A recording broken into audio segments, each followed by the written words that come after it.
Hi అండి, అందరూ భోజనాలు చేస్తారా? ఈరోజు సండే స్పెషల్ ఏం చేశారు? నేనైతే సండే స్పెషల్ ఏంటనుకుంటున్నారు? మాది చల్లారిపోయిన అన్నం వేడివేడి కూర అనమాట. అన్నం ఎందుకు చల్లారిపోయిందంటే మా అత్తగారు ఆపరేషన్ చేయించుకున్నారు. ఆవిడకి పెట్టడం కోసం కొంచెం పెందలాడు అన్నం వండేసాను, అందుకే అన్నం చల్లారిపోయిందండి.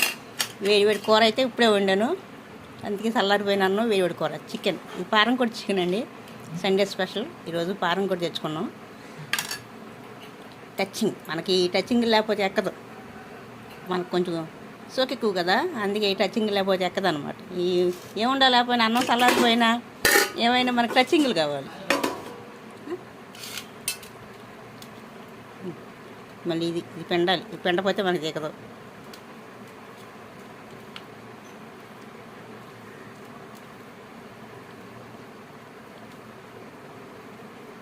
పారం కొడి